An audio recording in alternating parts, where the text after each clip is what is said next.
question. Ensuite, vous avez parlé du lobby homosexuel. On écrit beaucoup sur ça.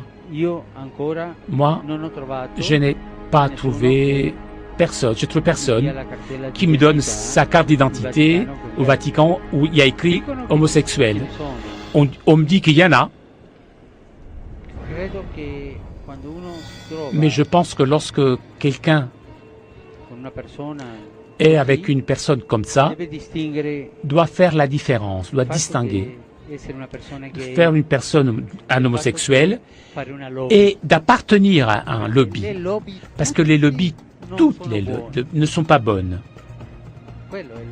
Voilà, ça c'est méchant, ça c'est mauvais. Si une personne est homosexuelle et recherche le Seigneur et a une bonne volonté, qui suis-je pour pouvoir le juger? Le catéchisme de l'Église catholique explique bien tout cela. Midi, attends.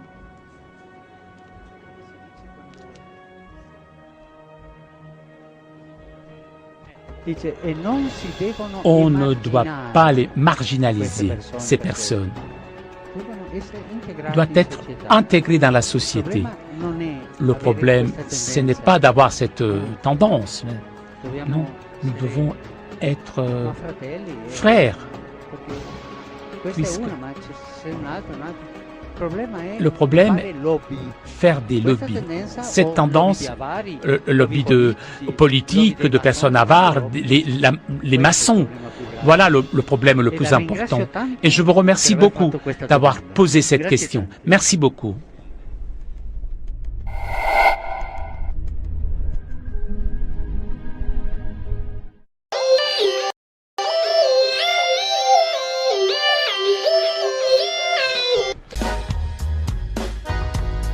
Durant 4 ans, Coluche joue plusieurs spectacles à Paris. Il passe d'une scène à l'autre. Parallèlement au music-hall, Coluche se fait recruter pour animer une émission de radio sur RMC. Une émission de radio, on va dire, impertinente. Coluche n'est pas seul à l'antenne. À ses côtés, son assistant Romain Goupil, ancien représentant de la jeunesse de mai 68, qui a choisi sa cible, le pouvoir en place. L'émission aura donc duré une petite semaine. Coluche le vit mal, c'est en quelque sorte sa première censure. Pour l'aider à rebondir, Romain Goupil lui propose très vite un coup de bluff, une idée qui va bouleverser sa vie dans les mois à venir. La seule solution pour que tu puisses parler librement et qu'on t'empêche pas de parler, qu'il n'y ait pas de censure, c'est de te présenter à la candidature ou à la présidentielle. Nous sommes à 1 an de l'élection présidentielle de 1981. Coluche finit par adhérer au projet de Romain Goupil, mais il veut absolument obtenir l'accord de son producteur. Nous sommes le 30 octobre 1980, à 15 h. C'est l'annonce officielle de la candidature de Coluche au présidentiel. Et comme tout homme politique qui se respecte, il a convoqué les journalistes. Salut tout le monde. Salut. Bonjour, salam.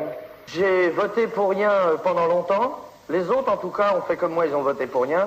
Aujourd'hui, on va voter pour quelqu'un qui, politiquement, n'est rien. Ils nous prennent pour des imbéciles, votons pour un imbécile.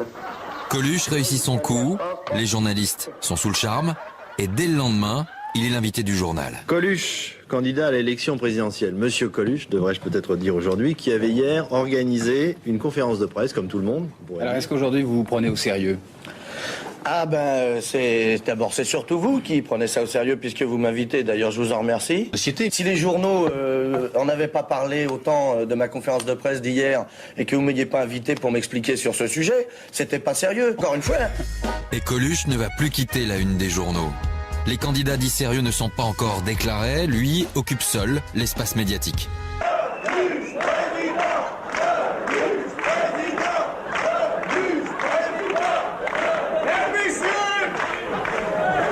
J'espère que vous allez voter pour moi. Ça tombe très bien, je me présente pour vous. À l'époque, Michel Chiffre est le rédacteur en chef du Journal du Dimanche. Il commande alors un sondage. Les résultats sont publiés à la une du numéro du 14 décembre 1980. Avec 16% d'intention de vote, c'est le tournant de la campagne de Coluche.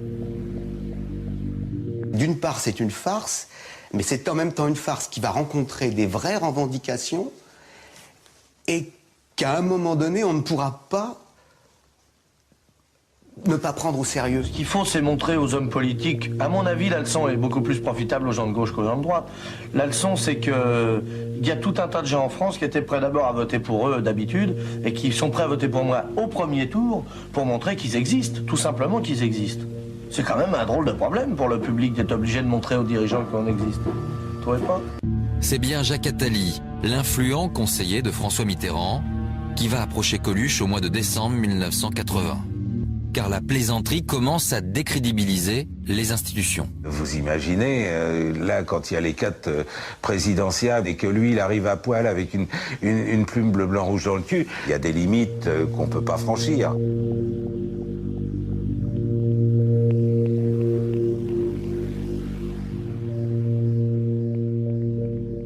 Des renseignements généraux, de l'intérêt du ministre de l'Intérieur de l'époque. Viendra alors le temps des menaces. Il reçoit effectivement des lettres de menaces qu'il prend au sérieux, mais tout d'un coup, ça commence à ne plus être du jeu. Le cadavre d'un homme de 40 ans, découvert avec 2 balles dans la nuque dans une clairière de Gournay-sur-Marne. René Gorlin, c'est le nom de la victime, était un proche de Coluche. Ça n'a rien à voir avec votre récente candidature aux élections. Ben, j'espère que non, hein. J'espère que non, parce que si des gens qui sont des professionnels de la politique agissent comme ça vis-à-vis des candidats, ça va leur retomber sur le nez, parce que j'ai pas l'intention de me taire si je le sais. Hein. Paul Lederman n'est pas le seul à s'inquiéter. Coluche lui-même cherche un moyen de mettre fin à cet épisode qui a trop duré. Ça fait 2 mois que je suis interdit en tant que candidat, évidemment dans les émissions de radio et de télévision, et 2 mois aussi que je suis interdit dans les émissions de radio et de télévision en tant qu'artiste de variété, alors qu'on n'interdit pas, par exemple, à Chirac d'être maire de Paris sous prétexte qu'il est candidat à la présidence de la République. À partir de ce repas, j'entame une grève de la faim, mais je pourrais vivre sur les réserves,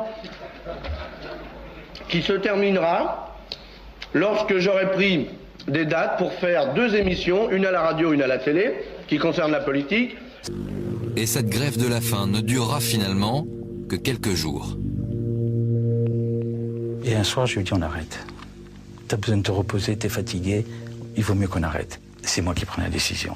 J'ai vu d'assez près certains représentants des partis politiques puissants pour savoir que de toute manière, on peut pas s'entendre avec ces gens-là parce qu'ils n'ont pas du tout le même but. Coluche est mort dans un accident de moto près de Grasse. Il avait 41 ans. Il nous a fait rire. Ce soir, on pleure. C'est sa dernière blague, la plus mauvaise. L'histoire d'un mec en moto qui percute un camion. Ce jour-là, il ne fait marrer personne, l'enfoiré.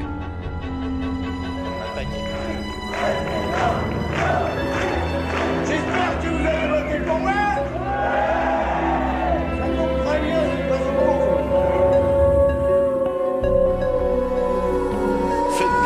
Attention avec vos questions, parce que je vais la dire, la vérité. Et c'est vrai qu'il faut d'abord rappeler que lors de sa candidature GAG en 81, Coluche avait déjà été menacé, son garde du corps s'était fait repasser, il avait reçu des balles par la poste, etc. Donc déjà, il avait été mis en danger.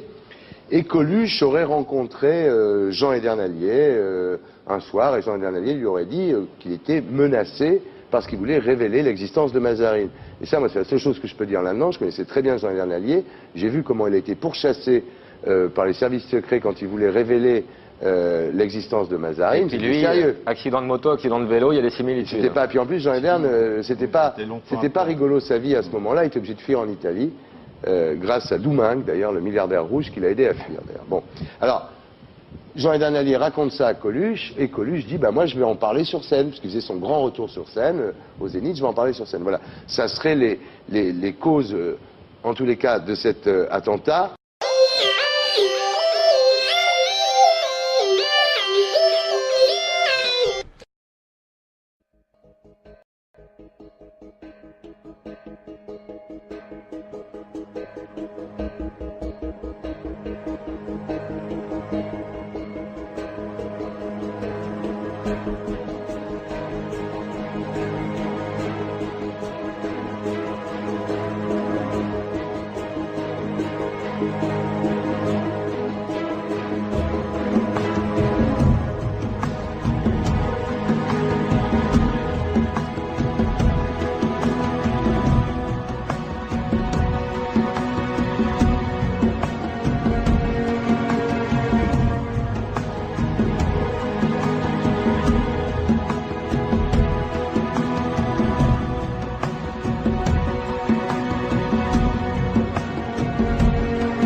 Dieu.